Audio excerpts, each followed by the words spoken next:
अब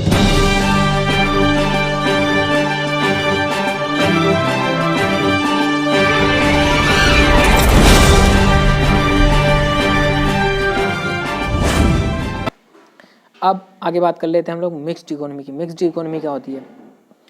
mixed economy mixed economy is the one in which there is a private as well as public ownership means of production. Mixed economy इसीलिए कहते हैं क्योंकि इसमें private sector भी involve है, public sector भी involve है, दोनों का कुछ ना कुछ हिस्सा जरूर इन्वॉल्व है। ठीक है, तो production decisions are governed largely by the principle of profit maximization but not without checks and balances of social justice। मतलब कि प्रोडक्शन तो किया जाता है प्रॉफिट मैक्सिमाइजेशन के बेसिस पे, ज़्यादातर प्रॉफिट के लिए ही प्रोडक्शन किया जाता है, लेकिन समाज की ज़रूरतों को, समाज के बैलेंस को, income distribution and wealth distribution को ध्यान में रख के किया जाता है। इंडिया इसका बहुत ही बड़ा उदाहरण है। जैसे कोई भी पॉलिसी गवर्नमेंट ने बनाई, ठीक है, तो उसमें क्या होगा, कोई भी पॉलिसी बनाई और अगर वो प्राइवेट सेक्टर को सौंप रही है तो क्यों सौंप रही है? क्योंकि गवर्नमेंट इतना रेवेन्यू नहीं ले सकती जितना प्राइवेट ले सकता है, तो चार्ज तो हाई होगा किसी सर्विस का। जैसे एयरलाइन इन्हें प्राइवेट कर दी, तो ये इसलिए कर दी ताकि ज़्यादा से ज़्यादा प्रॉफिट वो मिल सके गवर्नमेंट को रेवेन्यू के रूप में, ताकि वो और अधिक जो है जो जीडीपी है उसमें कंट्रीब्यूशन हो सके, अर्थव्यवस्था अच्छी हो सके। तो ज़्यादा चार्ज तो मिला है, लेकिन इसका ये मतलब नहीं है कि ये जो है अपने प्रॉफिट के लिए उनको दे दिया। गवर्नमेंट इसमें ज़रूर हिस्सेदारी करेगी 50% से above.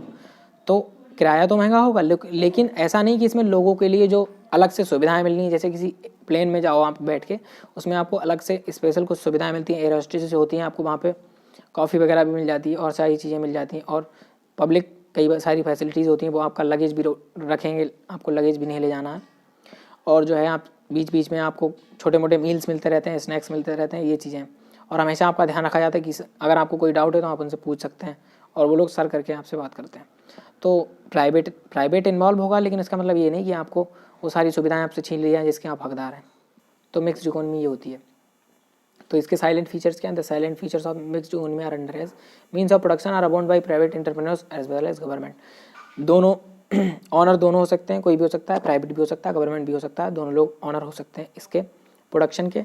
In private sector production decisions are governed by the principle of profit maximisation, while in public sector social welfare rules the roost. समझ रहे हैं?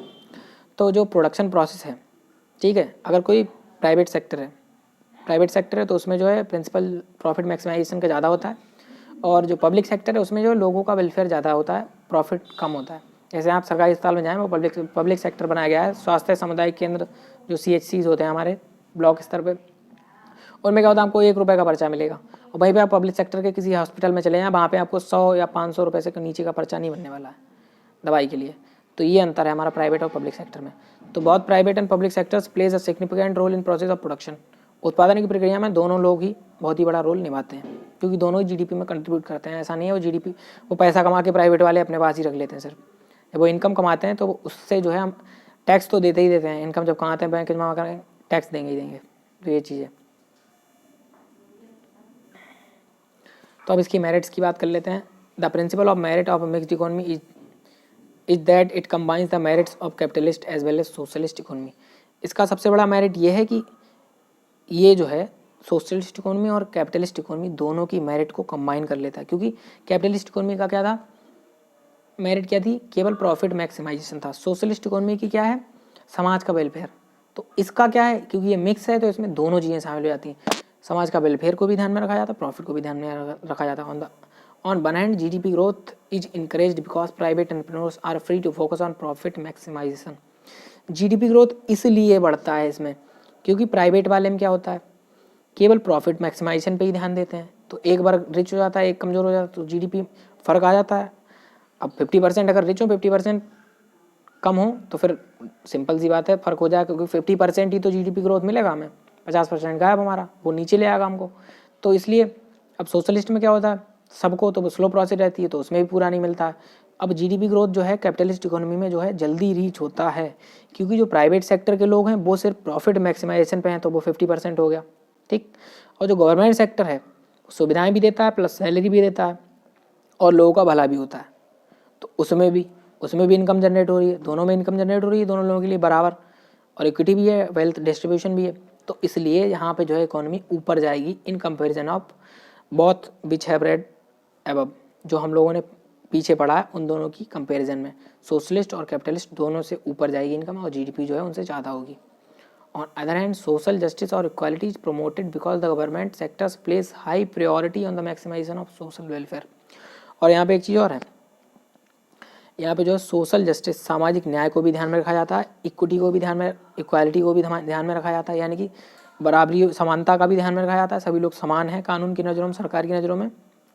और क्या है, सोशल जस्टिस सामाजिक न्याय को भी ध्यान में रखा जाता है ताकि लोगों के साथ ये ना हो किसी के साथ न्याय कर दिया, किसी के साथ अन्याय, किसी को ज़्यादा दे दिया, किसी को कम दे दिया, ये चीज़ इनको हाई प्रायोरिटी दी जाती है इन दोनों वैल्यूज़ को।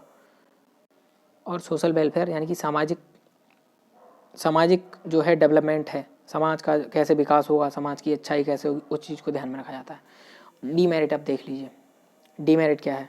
The principal demerit is that government sector is often inflicted with corruption. सबसे बड़ी डीमेरिट ये है, आप लोग देखते भी होंगे, कोई भी अधिकारी, कोई भी कर्मचारी बिना पैसे लेके काम नहीं करता है। करप्शन इसकी सबसे बड़ी डीमेरिट है, करप्शन सबसे बड़ी, leading to low level of efficiency productivity.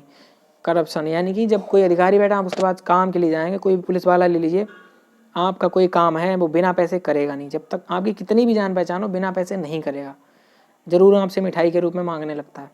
तो सबसे बड़ी क्योंकि इसलिए वो लोग जब तक काम नहीं करते हैं जब तक उनको पैसा नहीं मिल जाता है। तो जब तक वो पैसा नहीं मिल जाता है, क्योंकि पैसा लोग बहुत देर में देते हैं, इंतजार करते हैं पहले हमारा ऐसे ही काम हो जाए, तब तक जो है इस कारण जो है टाइम भी वेस्ट होता है, प्रोडक्टिविटी भी वेस्ट होती है। जो काम उनको एक दिन में निपटाना चाहिए उस काम के लिए वो 10 से 15 दिन ले लेते हैं, बहुत ही स्लो काम होता है। इसलिए जो है इफिशिएंसी और प्रोडक्टिविटी, क्योंकि इफिशिएंसी जो है एक रिलेटेड कॉन्सेप्ट है cost as well as time, जो हम बिजनेस स्टडीज़ में हम लोग पढ़ते हैं। और प्रोडक्टिविटी सीधे सीधे प्रोडक्शन से, यानी कि सीधे सीधे आप क्या आउटकम दे रहे हैं उससे इसका रिलेशन है। तो ये दोनों चीज़ें जब लेट होंगी तो सिंपल सी बात है, इकोनॉमी हमारी नीचे जाएगी। अब देख लीजिए, it is owing to this demerit that mixed economies like India are gradually opting for privatization of the public enterprises. सबसे बड़ी डिमेरिट ये भी है कि पहले इंडिया में पब्लिक सेक्टर में थी सारी चीज़ें, अब इन्होंने क्या कर दिया, ये प्राइवेट सेक्टर्स की तरफ बढ़ रहे हैं धीरे धीरे। एयरलाइंस को इन्होंने प्राइवेट कर दिया, बैंकिंग फैसिलिटीज़ प्राइवेट कर दी, बहुत सारी चीज़ें और भी प्राइवेट कर दी हैं। It may be noted that most economies of the world are now mixed economies where production decisions are governed largely by the market forces of demand and supply but are regulated by way of direct और indirect intervention of the government. और क्या है,